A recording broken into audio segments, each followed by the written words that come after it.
Good morning, students of Saraswati Vidya Mandir, Commerce section, Economics, last chapter of Economics, Macroeconomics, chapter number 7, Balance of Payment. In this video, we are going to describe equilibrium and disequilibrium in BOP, Balance of Payment. As we know that Balance of Payment is a systematic financial statement regarding export and import of a nation with different nation within a certain time period, mostly within one financial year. In previous video, we also made a discussion over the components of balance of payment, that is current account and capital account, and again the components of current account and capital account, whether the current account consist of exports and imports of goods and services and current transactions. Capital account consists of borrowing and foreign investment and NRI deposits, banking deposits, etc. And what is the importance of current account and capital account, we also known in previous video. Now in previous video we made over the deficit of balance of payment, and we stated that balance of payment is always in equilibrium when it is a part of official reserve account. Official reserve account, which is known as Forex and which is held by Reserve Bank of India, and when balance of payment is tagged with, official reserve account, then balance of payment is always balance. Or it may be said that when we assume capital account, the account of official reserve, and capital account will be when it is similar sense, capital account and official reserve account or reserve bank account, then balance of payment is always in balance, because in official reserve account there is a double entry system of debit and credit, and if there is deficit in current account, it is easily managed by capital account, and due to this the balance of payment is always in balance. But what happens when official reserve account is not a part of capital account or BOP account? Then BOP is separately categorized as deficit BOP or surplus BOP. So in this video we discuss about equilibrium and disequilibrium in BOP apart from official reserve account.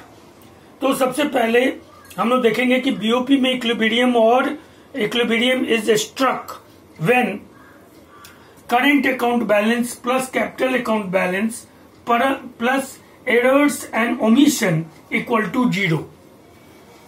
यानी BOP में equilibrium तब होगा जब current account और capital account का balance plus errors and omission, जो कि statistical norms हैं, इन सब का योग 0 के बराबर हो, 0 के बराबर होगा तो BOP इक्विलिब्रियम में कहा जाएगा।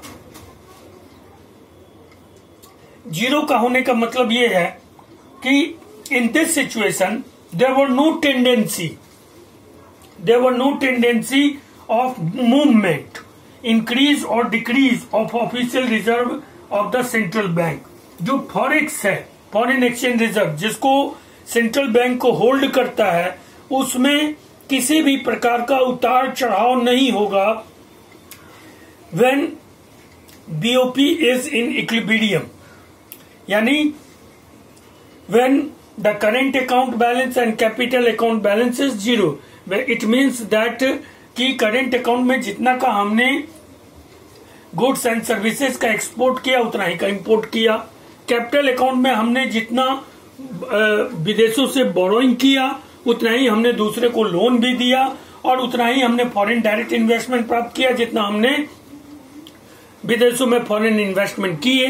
तो इस हिसाब से करंट अकाउंट अपने में बैलेंस है, कैपिटल अकाउंट अपने आप में बैलेंस है और एरर्स प्लस ओमिशन को अगर उसमें शामिल करते हैं और तब जाकर इन सब का योग अगर 0 हो गया, इसका मतलब है कि ना तो आपको कैपिटल ऑफिशियल रिजर्व अकाउंट से ना तो पैसा निकाल करके देना है और ना ऑफिशियल रिजर्व अकाउंट में पैसा आने वाला है। इसका मतलब है कि ऑफिशियल रिजर्व अकाउंट जो है उसमें किसी भी तरह का मूवमेंट नहीं होगा और जब ऐसी स्थिति होगी तो बीओपी को हम लोग इक्विलिब्रियम में कहते हैं।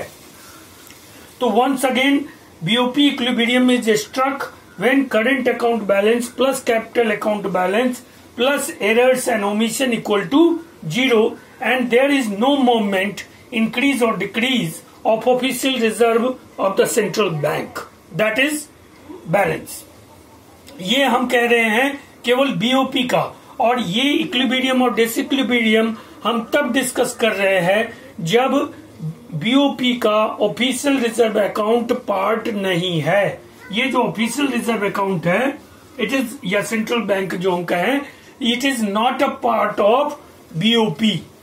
Then BOP itself state to be in equilibrium when current account balance plus capital account balance plus errors and omission became equal to 0. Now BOP disequilibrium when? तो BOP disequilibrium कब होगा, यानी असंतुलन में कब होगा? तो ठीक वैसे ही current account balance BOP were called disequilibrium या disequilibrium in BOP struck when current account balance plus capital account balance is not equal to 0.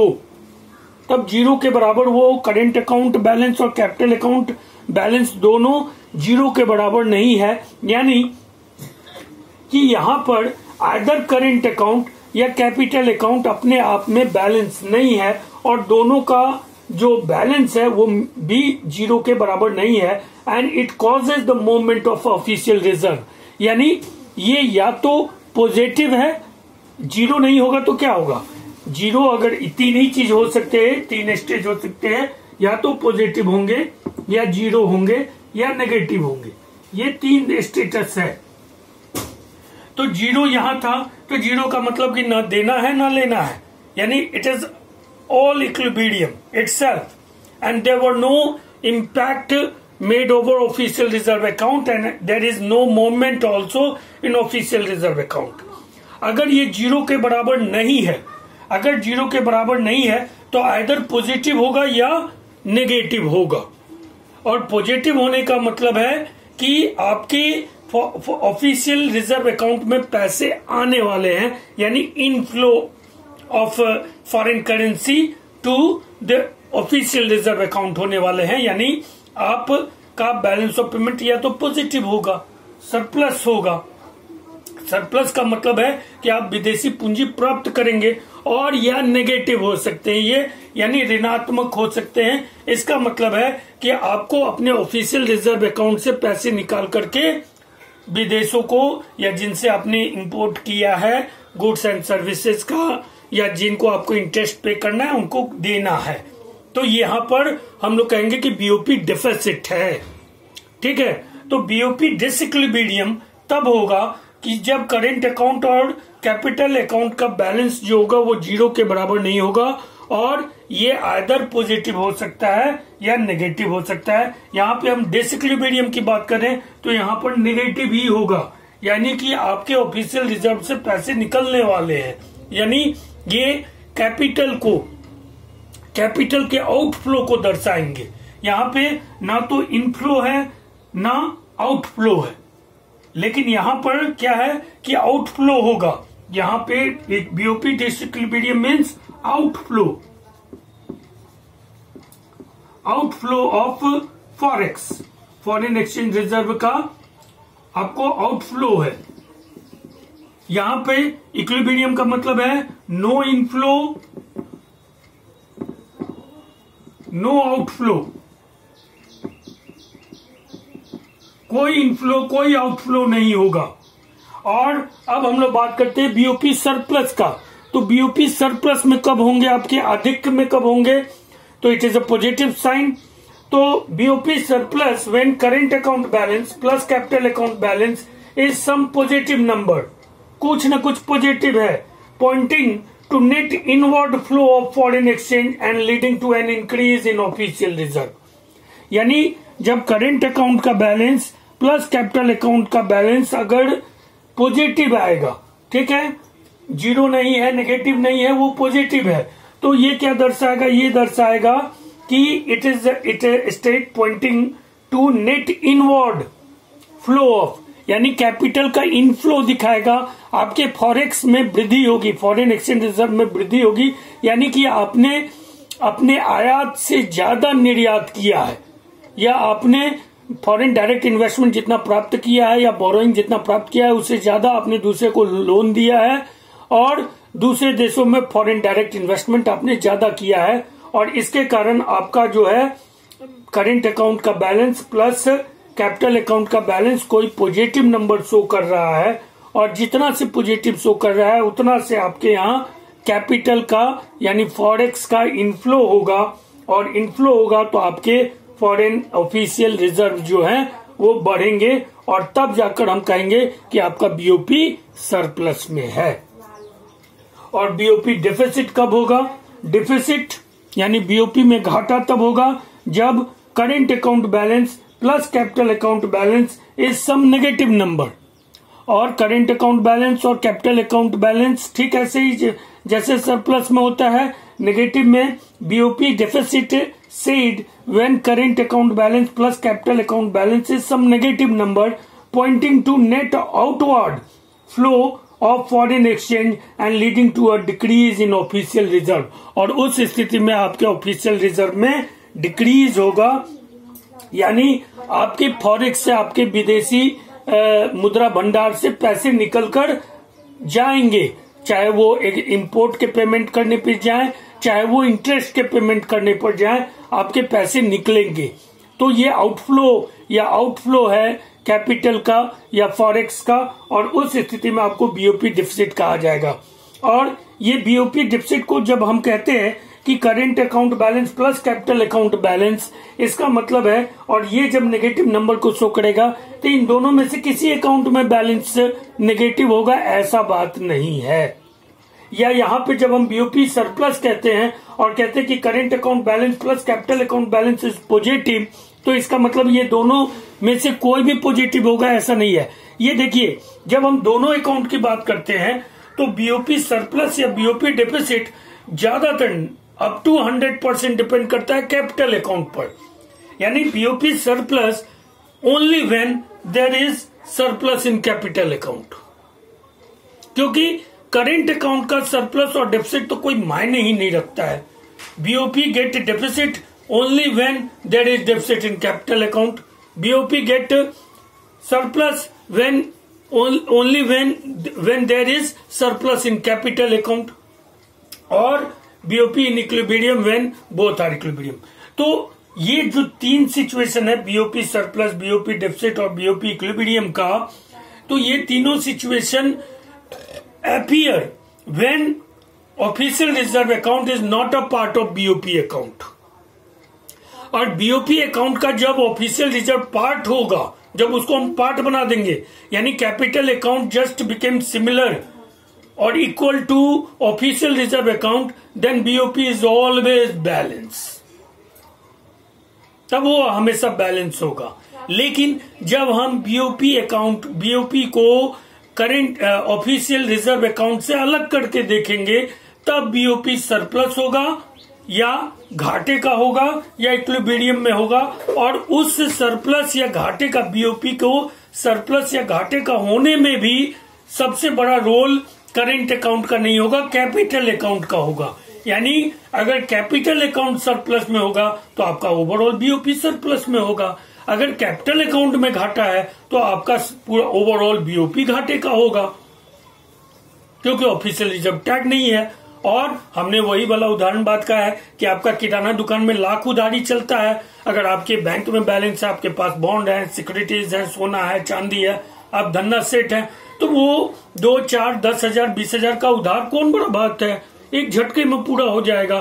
तो मायने कैपिटल अकाउंट रखता है, गांव में जाके देख लीजिए, बड़े बड़े लोगों पे बड़ा बड़ा उधार है, लेकिन फिर भी उनको लोग मालिक कहते हैं, मालिक हैं। क्यों? क्योंकि उनके पास 50 बीघा जमीन है। वो लोग जानते हैं अरे ये सब उधारी क्या है, 5 कट्ठा बेचेंगे, सारा उधार 2 मिनट में चुकता हो जाएगा।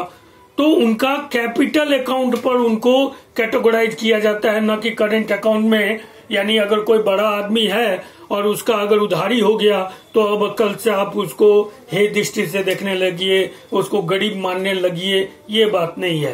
तो हमारे भी स्टेटस में करेंट अकाउंट और कैपिटल अकाउंट होता है, ठीक है ना। अगर हम किसी से सहयोग से या किसी मोमेंट पे किसी से अगर कोई कर्ज लेते हैं तो ये हमारे गरीबी का परिचायक नहीं होगा।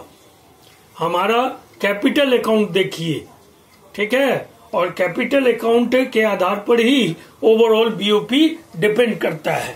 और अगर बीओपी को आप ऑफिशियल रिजर्व से जोड़ देते हैं तो अब तो बीओपी का झंझट ही समाप्त हो जाता है। आपका जब तक फॉरेन एक्सचेंज रिजर्व है तब तक आपका बीओपी बैलेंस है। जितना का घाटा होगा उसमें से निकालते जाइए, पूरा करते जाइए। और वो चूंकि डबल इंटरेस्ट सिस्टम पे होता है, डेबिट साइड और क्रेडिट साइड दोनों में एक साथ आइटम को हम मेंशन करते हैं, तो बीओपी हमेशा बैलेंस होगा, ठीक है। I hope students that you all understand these critical things regarding BOP, balance of payment, because this is the very important concept which you have to be made for your clear concept and perception towards balance of payment chapter.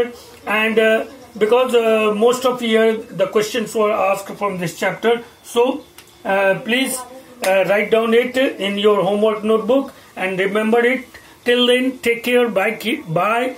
Stay home, safe home.